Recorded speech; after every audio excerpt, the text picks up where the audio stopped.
ہندوستان کے مسلمان، یہ تمہاری بدعملی کی سزا ہے کہ تجھ کو چڑھایا جا رہا ہے، تجھ کو دبایا جا رہا ہے، تیرے سامنے یہ پاخانہ کو پاک سمجھنے والے ناچ گا کے تجھ کو چڑھا رہے ہیں، یہ تیری بدعملی کی سزا ہے، یہ تمہارے بال بچوں کو دنیا دار بنانے کی سزا ہے، یہ مسجدوں کو اجارنے کی سزا ہے، یہ مدرسوں کو برباد کرنے کی سزا ہے، یہ آپس میں اختلاف، خانہ جنگی اور دشمنی کی سزا ہے، ناچنے گانے کا شوق تجھے برباد کر رہا ہے، اور یہ کافر تجھے مٹانے کا پلان بنا رہے ہیں، اور یہ تم مت سمجھنا کہ اسلام مٹ جائے گا میرے مٹ جانے سے۔ ایک دور کے شہزادے کو ان کافروں کے پاس بھیجا، اس نے ان کے پہلوان کو ایک ایسا زوردار روحانی تھپڑ نصیب کیا، اس کے ہلاکو کا پوتا اس کی گردن کٹی اور بہت دور جا کے گری۔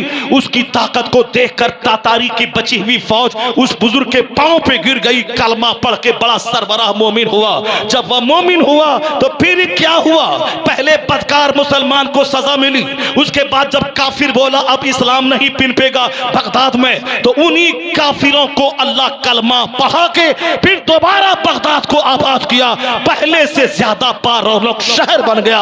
اس لئے ایک ہندوستان کے مسلمان، یہ تمہاری بدعملی کی سزا ہے کہ تجھ کو چڑھایا جا رہا ہے، تجھ کو دبایا جا رہا ہے، تیرے سامنے یہ پاخانہ کو پاک سمجھنے والے ناچ گا کے تجھ کو چڑھا رہے ہیں، یہ تیری بدعملی کی سزا ہے، یہ تمہارے بال بچوں کو دنیا دار بنانے کی سزا ہے، یہ مسجدوں کو اجارنے کی سزا ہے، یہ مدرسوں کو برباد کرنے کی سزا ہے، یہ آپس میں اختلاف، خانہ جنگی اور دشمنی کی سزا ہے، ناچنے گانے کا شوق تجھے برباد کر رہا ہے، اور یہ کافر تجھے مٹانے کا پلان بنا رہے ہیں، اور یہ تم مت سمجھنا کہ اسلام مٹ جائے گا میرے مٹ جانے سے، ایسا نہیں ہوگا۔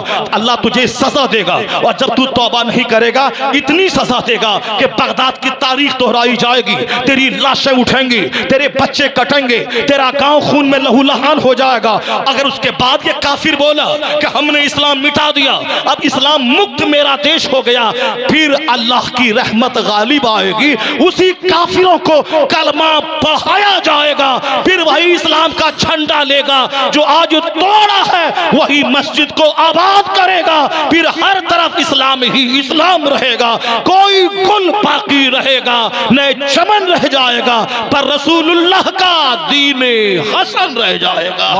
نعرہ تکبیر، نعرہ رسالت، معراج مصطفیٰ کون؟ یہ کوئی ہوائی فائرنگ نہیں میں کر رہا ہوں، 1400 سال کی پوری تاریخ ہماری ہی بول رہی ہے۔ نمرود نے جناب ابراہیم کو آگ میں ڈال کے سوچا تھا کہ اب میں اپنا مقصد پورا کر لیا، مگر کیا ہوا؟ نمرود مٹ گیا، معمولی مچھر سے تڑپا تڑپا کے اللہ نے مار دیا، اور جناب ابراہیم آج 5000 سال کے بعد بھی زندہ ہے۔ 200 کروڑ مسلمان نمازوں میں جناب ابراہیم کا نام لیتے ہیں، پتہ چلا ظلم مٹ گیا، صبر زندہ ہے۔ موسیٰ علیہ السلام کو فرعون میں پیچھا کیا تاکہ میں اسے مار ڈالوں، نہ یہ زندہ رہے گا نہ مجھے کہے گا کہ میں اللہ کا نبی ہوں، اللہ کو مان، جنت اور جہنم کو مان، مرنے کے بعد حساب کتاب دینا ہوگا، میں اسے مار دوں۔ اللہ رب العزت نے فرعون کو پانی میں تڑپا تڑپا کے ڈبا دیا، اور جناب موسیٰ علیہ السلام کے لیے سمندر کے راستے کھول دیے، بنی اسرائیل سمیت آپ سمندر پار کر گئے۔ موسیٰ علیہ السلام آج زندہ ہے، فرعون مر گیا، ابو جہل مر گیا، اسلام کو قتل کرنے کا، پیغمبر اعظم کے قتل کرنے کا پلان بنانے والا ایک معمولی بچوں کے ہاتھوں میدان بدر میں کاٹا گیا، ابو جہل کٹ گیا۔ محمد عربی آج 200 کروڑ لوگوں کے دل میں موجود ہے، اس کی زبان پہ مصطفیٰ کا چرچا ہے۔ یزید ظلم کرنے پہ آیا، حکومت اور ستہ کی بنیاد پر حسین اعظم ان کے بال بچوں سمیت اسے کاٹ دیا، اور سمجھا کہ میں نے اہل بیت کو ختم کر دیا، مگر ہوا کیا؟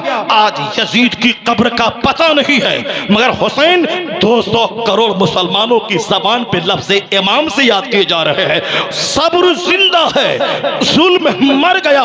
تو یہ ساری کہانیاں بتاتی ہیں کہ آج کا ظلم، آج کا اتیاچار یہ بھی ختم ہو جائے گا، مسلمانوں کا صبر غالب آئے گا، کافروں کا ظلم اسے ملیامین کر دے گا۔ ان تنصر اللہ ینصرکم، اگر تم اللہ کے دین کی مدد کرو گے اللہ تمہاری مدد کرے گا، اگر تم مومن بن کے رہے کامیابی تمہارے لیے ہے۔ ولا تہنوا ولا تحزنوا وانتم الاعلون ان کنتم مؤمنین، غم مت کھاؤ، سستی مت کرو، اداس مت ہو جاؤ، انفیریئرٹی کمپلیکس کے شکار مت ہو جاؤ، چہرہ مت لٹکا لو۔ عذاب ہماری بدعملی کی سزا کے طور پر آتا ہے، عقل مند ہے وہ جو فوری توبہ کرے۔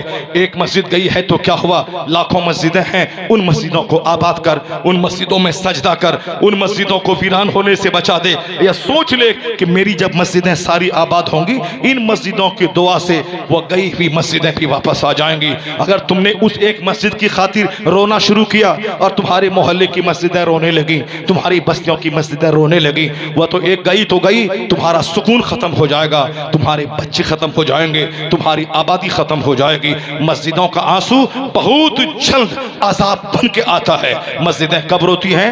جب وہ مسجدیں ویران ہوتی ہیں، نمازی نہیں ہوتے۔ تو عقل مند وہی ہے جو دشمنوں کو دیکھ کر سبق حاصل کرے۔ السعید من وعظ لغیرہ، عقل مند وہ ہے جو دوسروں سے نصیحت حاصل کرے۔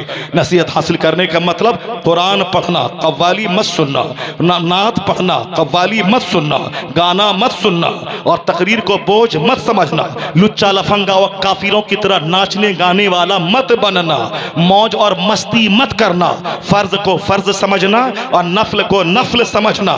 واج سننا ضروری ہے تاکہ مرا ہوا دل زندہ ہو جائے، نماز پڑھنا ضروری ہے تاکہ تیرا مذہب زندہ رہے، ناچنا گانا کودنا نہیں، غیر ضروری کو ضروری مت سمجھنا، 11ویں کا بکرا ضروری نہیں ہے، نماز ضروری ہے، غریب نواز کے مزار پہ جانا بس کے ذریعہ ضروری نہیں ہے، نماز ضروری ہے، اور پھر قوالی ضروری نہیں ہے بلکہ تلاوت قرآن ضروری ہے، غوث اعظم کے مزار پہ اعلیٰ حضرت کے مزار پہ جانا ضروری نہیں ہے، اعلیٰ حضرت غوث اعظم کے ارشاد پہ عمل کرنا ضروری ہے۔ آیا ہے کتاب میں کہ جب عورت اپنے گھر سے نکل کے درگاہ پہ جاتی ہے واپس آنے تک فرشتوں کی لعنت میں رہتی ہے۔ اگر ایک بس پہ 50 لوگ گئے، اگر 25 عورتیں رہی تو اس پر تو لعنت برستی رہے گی آتے جاتے، اس لعنت میں سارے مرد بھی شریک ہو جائیں گے۔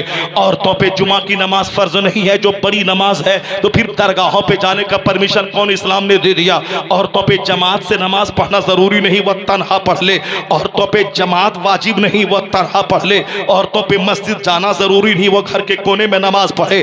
عورتوں کے لیے عید بقرعید کی نماز واجب نہیں جو بڑی نماز ہے، چونکہ اس کا عید پڑھنے سے بہتر ان کا پردے میں رہنا ضروری ہے۔ جمعہ کی نماز جو بڑی نماز ہے، جو 3 دن لگاتار جمعہ چھوڑ دے، 3 جمعہ چھوڑ دے، ان کے دل پہ اللہ غفلت کی مہر لگا دیتا ہے، اس کا دل سخت ہو جاتا ہے۔ اور صاحب یہاں عورتوں پہ جمعہ فرض ہی نہیں ہے، اس کا مطلب یہ نکلا اس کا پردے میں رہنا جمعہ پڑھنے سے زیادہ بہتر ہے۔ وہ ظہر پڑھ لے، جمعہ کا اجر ملے گا۔ وہ عیدین کے دن عیدین کی نماز نہ پڑھے، عید بقرعید کی، وہ کچھ نہ پڑھے، گھر میں رہ کے شوہر کی خدمت کرے، عیدین پڑھنے کا اجر اس کو مل جائے گا۔ تو جس مذہب میں جماعت ضروری ہے پر عورت کے پردے کی وجہ سے جماعت کی تاکید اٹھا لی گئی، جس مذہب میں جمعہ اور عیدین واجب اور فرض ہے، اس مذہب سے عورتوں پر سے وجوب اور جمعہ کی فرضیت کو اٹھا لیا گیا، کیونکہ ان کا پردے میں رہنا ضروری ہے۔ ورنہ جو کام آج مندروں میں ہو رہا ہے، جو کام آج درگاہوں پہ ہو رہا ہے، درگاہ پہ مزار کے نام پہ عورتوں کو بھگانے کا کاروبار،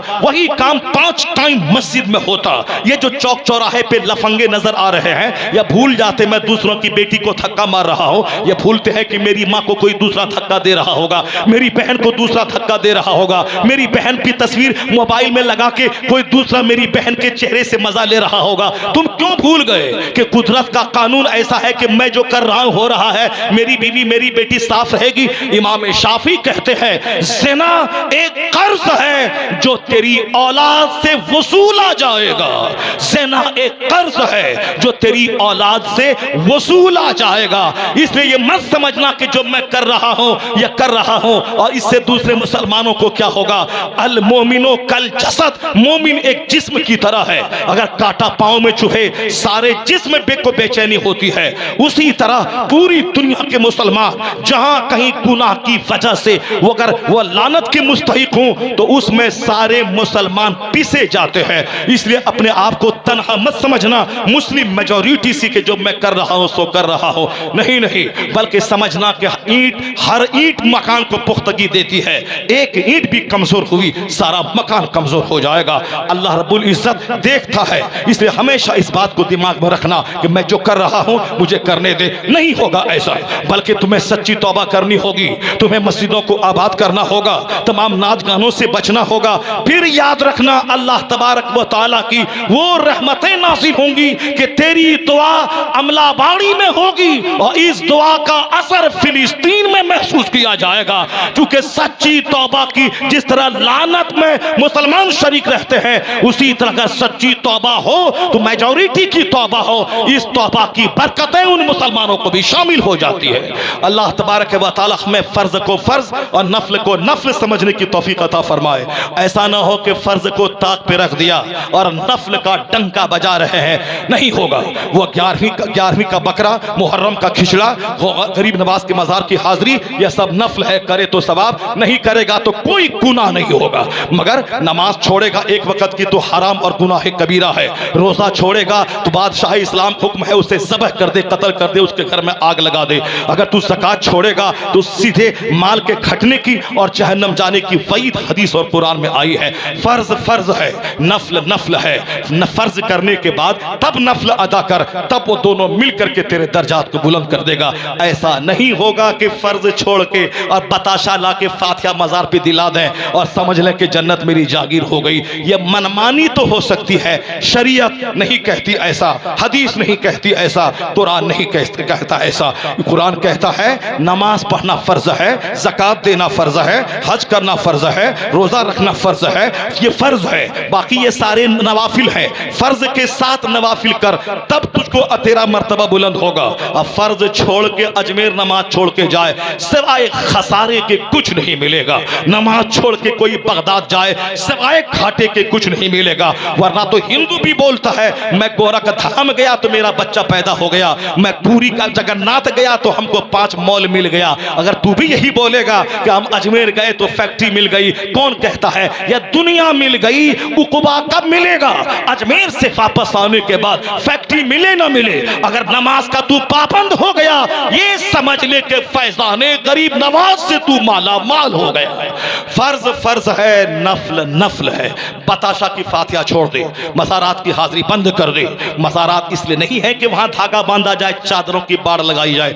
اعلیٰ حضرت فاضل بریلوی رضی اللہ تعالی عنہ نے کہا ہے مزار پہ صرف ایک چادر پڑی رہے, جس طرح خانہ کعبہ پہ چادر رہے تاکہ دنیا کے سارے گھروں میں یہ ممتاز ہو جائے, اسی طرح قبر پہ ایک چادر جب تک وہ پرانی نہ ہو اس پر دوسری چادر نہ چڑھائی جائے. اعلیٰ حضرت تو یہ کہتے ہیں, اور یہاں چادر چڑھانے کو ہی ایک رسم کبیر بنا لیا گیا ہے. رسم کبیر, تو جو بولے فاتحہ حرام ہے وہ بھی مس گائیڈ ہے, اور جو بولے فاتحہ کر نماز ضروری نہیں ہے وہ بھی مس گائیڈ ہے. تو اس بیچ کا راستہ ہے مسلک اعلیٰ حضرت کہ نماز بھی ہوگی, نیاز بھی ہوگی, روزہ بھی ہوگا, جلوس محمدی بھی ہوگا, حج بھی ہوگا, فاتحہ بھی دلائی جائے گی, نفل بھی ادا ہوگا, فرض بھی ادا ہوگا. یہی راستہ سیدھا مسلک اعلیٰ حضرت کہلاتا ہے جو سیدھے جنت الفردوس لے کے چلا جائے گا.